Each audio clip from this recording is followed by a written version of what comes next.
What's up, everyone? Welcome back to another episode of Phenomenal Views. We went and watched Hunger Games Mockingjay. Tell us, how did you like Mockingjay? It was cool. This movie held up to my expectations. Now, there have been people on YouTube, like Filmmaster Adam. He has said that he thought it was okay, but he thought the second one was better. I actually think that this one was a little bit better because when they do the part 1 and part 2 things, it's very important to get the first part right, and I think that they really did. Because, well, one, I have read the book, and I know what's going to happen. For those who do not want to know what's going to happen in this review, or what happens in this movie, there's going to be spoilers. I will give you 10 seconds.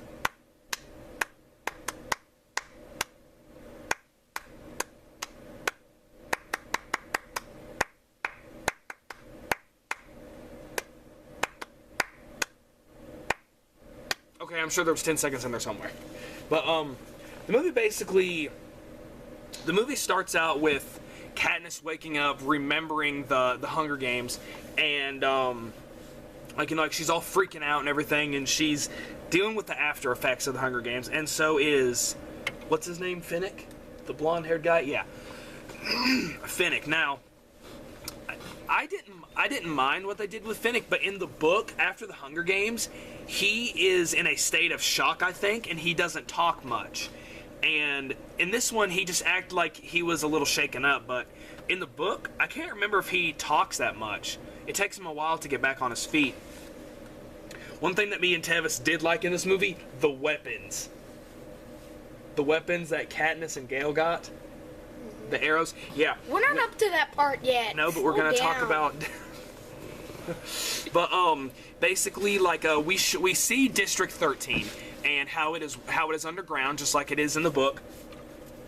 And we see President Coin, who was played by Julianne Moore, and I thought she played President Coin honorably, and I thought it was a very good performance. Now, they want Katniss to be the Mockingjay, but she doesn't want to, because... Not at first. No, not at first. She doesn't want to because she blames herself for what happened to Peeta and how she said, the original plan was for Peeta to win and me to die. We should have just stuck with that. And instead, Katniss is hurt about it. And she eventually goes back to District 12. When she does, it shows the destruction. I honestly thought that they were going to have Jennifer Lawrence actually scream when she got at that mountaintop. And didn't she fall on her knees? I thought that they were going to have her scream, which I wouldn't mind, because I thought it would have added more to the drama. But it was good enough. And, she goes back, and they're all in the cafe. Are they all in the cafeteria when Peeta makes his first message? Yes. Yes. They're all in the cafeteria, and Peter makes the message. And everyone calls him a traitor. And so... The message is that he doesn't want people to fight. He doesn't want a civil war. He just wants everyone. He wants everyone to give in to the president. Basically, just have things go back to the way they were. And so everyone starts calling him a traitor. And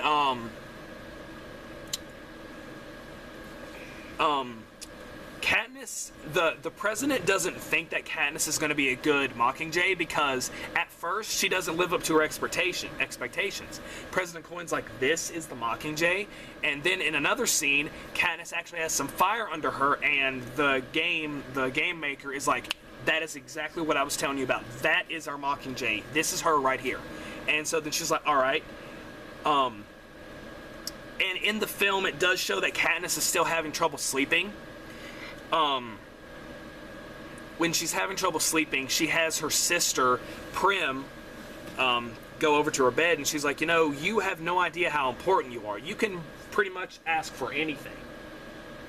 Stop it. She's like, you can pretty much ask for anything. You can demand practically anything. So she's like, I will be your Mockingjay under 2 conditions. One, that Peeta is free when Joanna and Anna, and the final one, this had some very funny moments in it, but this was the funniest thing. No, don't say that yet. And the second one. The second one was Joanna, and the third was Finnick's girlfriend, Anna. Yeah. Yeah. And the deal was to save them. The deal was to save them, and that nothing bad would happen to them. The second one. what the second one was. Joanna's the second one. Peeta's the first, Joanna was the second, and No. No, wait, no, there was only 2 demands. There was, all 3 of those were in the first demand. And then the second one was about the funny joke. No, the first one, it said, Peeta, Joanne, and Anne would be rescued. And then they said, if and when, this is the second one, if and when they get rescued, they will be free of all charges. And like, free of all charges. Yeah. Well, I mean, none of them were under charges. It was just Peeta. Yeah. Yeah. And so she's like, this will happen, or you can find another Mockingjay. And President Coin says, is there anything else? And she's like, my sister gets to keep her cat. The theater died. They didn't die laughing, but it was pretty funny. It was really funny. We do see Iffy in this movie, and I was actually surprised because in the 3rd book, Iffy doesn't really do anything. She's really not even mentioned in the book this much, but in the movie, she doesn't have all that hair, and I was like, "Where's all that hair?" And then she's like, "I miss living in the capital. I saw my wigs." And I was like, "Oh, okay, so that's why it looked like you had your head shaved." Okay, so you just like being a bald person. Okay, So when she sees Effie, they do give us a thing of Senna, and we see the Mockingjay outfit. And when we first see the Mockingjay outfit, it was so awesome. There's wings on the back of it, but they don't fly. And so when she's in the Mockingjay outfit, they're like, okay, we're going to start a revolution, but we need a symbol. We need Katniss to start up a fire, basically. And this was honestly pretty funny too. Everyone in the theater, we laughed because like they were basically like, say these lines, and she says them and she sucks, and everyone just starts laughing. Then they say it again and she sucks again, and then they get it a 3rd time. The 3rd time wasn't too bad, but then Haymitch comes in, and Katniss is like, I can't believe I'm looking at you sober, and he's like, well, it's as good as it feels, and it feels like crap.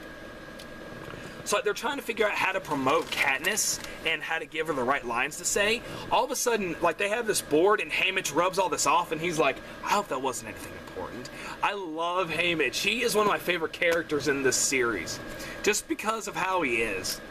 And they basically talk about why isn't Katniss as on fire for this as she was earlier, and Haymitch asked, what were moments when Katniss truly inspired you? And Iffy was like, when she substituted herself for her sister in the Hunger Games, and also when she sung a song for Rue, not Prue, I was thinking of Charmed, of Rue when Rue died.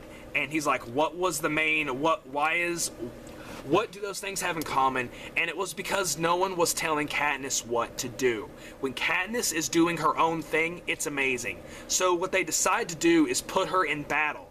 They actually have this team of people, and Tevis thought they were going to turn on her.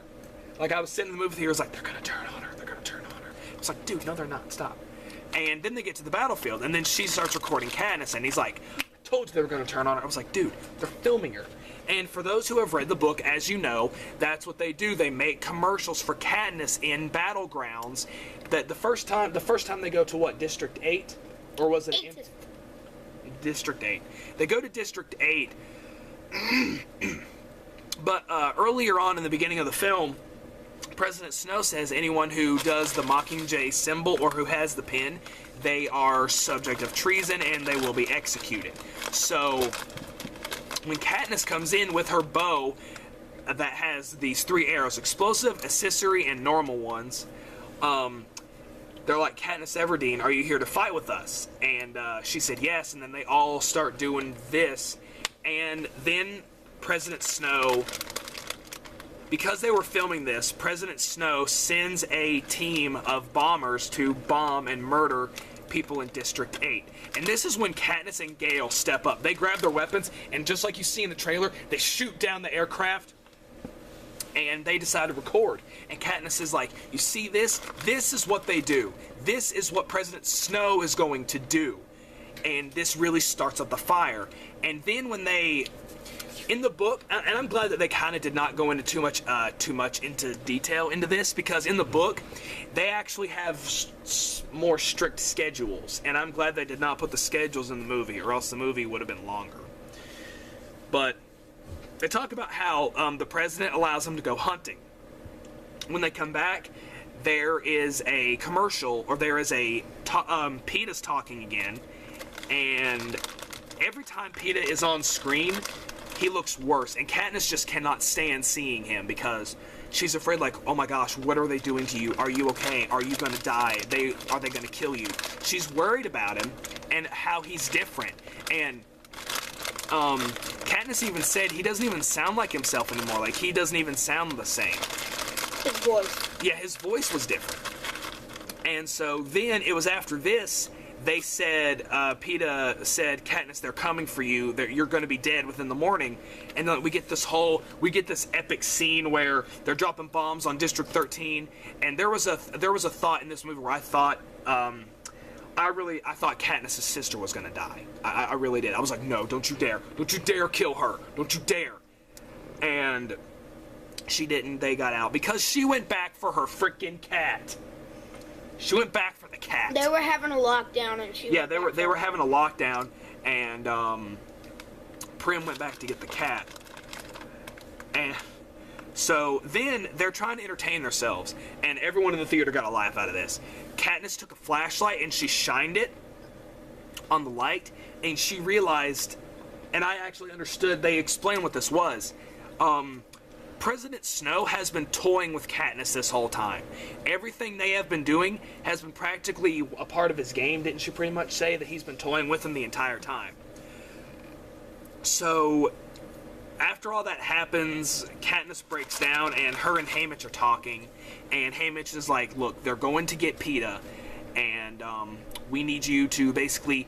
They need Katniss to provide a distraction so that way when it'll block out their feed or something, because earlier on in the film, when Katniss makes her speeches, people of the districts are fighting back. Like the coal miners were going to work and they ran in the trees like Assassin's Creed 3 parkour style, and Katniss said earlier on in the commercial, if we burn, you burn with us. So they had bombs in the trees or in the ground, and they blew the forest sky high, and they killed all the soldiers pretty much.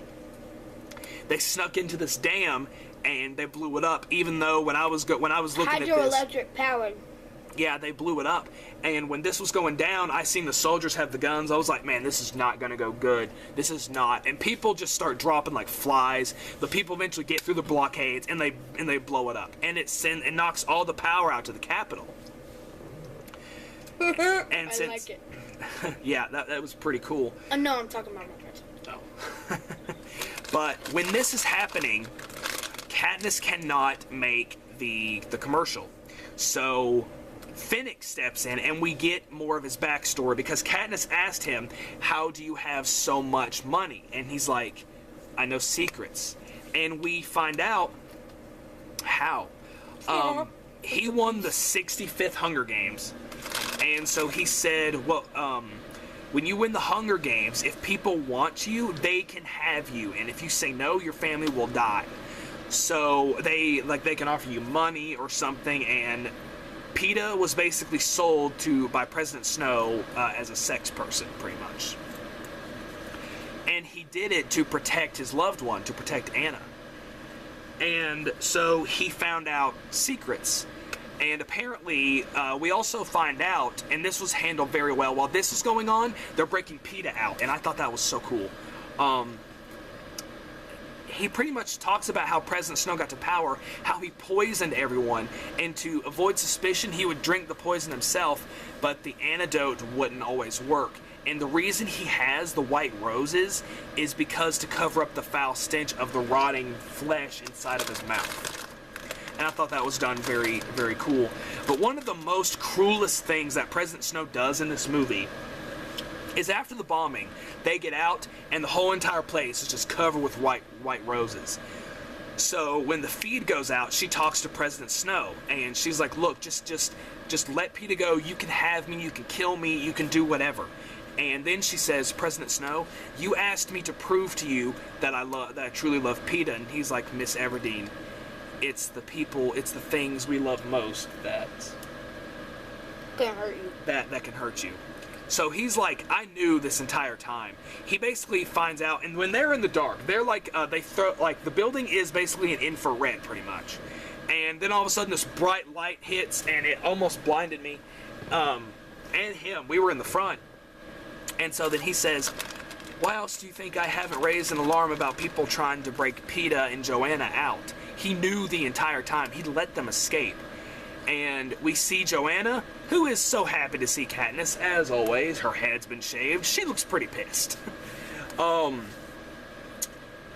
We see Anna, who just runs straight to Finnick, and, you know, it's a great reunion. And then we see PETA. Oh gosh, do we see PETA. He looked like crap. Because, like, of the smoke around his eyes or something. He just looked horrible. And he sees Katniss, and he just lunges onto her, and he chokes her and actually knocks her out. And then we find out that, like in the book, and they did such a good job with this, PETA was hijacked. They took the tracker venom from those bees that were in the first... The tracker jacker venom that they had in the first movie, and they basically kept injecting it into PETA to erase his memories of Katniss and to put in other ones. Not erase, replace. Yeah, replace. My bad. Thank you for that. So, all he has is memories of hatred for Katniss, and like, and a lot of my niece hated this ending. His sister hated this ending, but President Coin is talking about how it was a success. And when that happens, it shows Katniss walking up to his cell, and this was his reaction, like, "What are you doing? Why are you going there? What the heck?" And then it gets an overview. Katniss is looking through a glass, and PETA is just strapped to a bed, strangling, and he's full of hatred. And then the camera looks at Katniss's face, and the movie ends. That was a perfect ending for part 1, and I cannot wait for part 2. I really think that they are going to do good with this. It worked in Harry Potter. I'm not going to say my opinion on Twilight, but I think it's going to work really good in Hunger Games. Now, there was an end scene that we did not see, but I know what's going to happen because I've read it, and I truly think Jennifer Lawrence is ready for this. And what she is going to have to do, and what the character of Katniss is going to struggle through. I'm not going to say what it is. I've read the book. I already know what happens, but I'm not going to spoil anything. You already spoiled enough. I said there's spoilers, but I'm not going to spoil this. But, guys, I strongly suggest you go to the movie theater and watch Mockingjay Part 1. If I'm going to give this a rating, I would give this a 8 out of 10. Only things that keep it from being a 10 out of 10 is they kind of didn't do much with Finnick's character on how he was actually in the book, and I don't know. I guess I didn't get that much of President Coin slowly becoming what she becomes, but that'll probably be in part 2. But yeah, I give this an 8 out of 10. I really like this movie. I strongly suggest you go and watch this movie. Guys, this has been another episode of Phenomenal Views. Click that like button, hit the subscribe button. What did you guys think of Mockingjay Part 1? Did you like it? Did you hate it? I want to know. Guys, have a good night. Nick!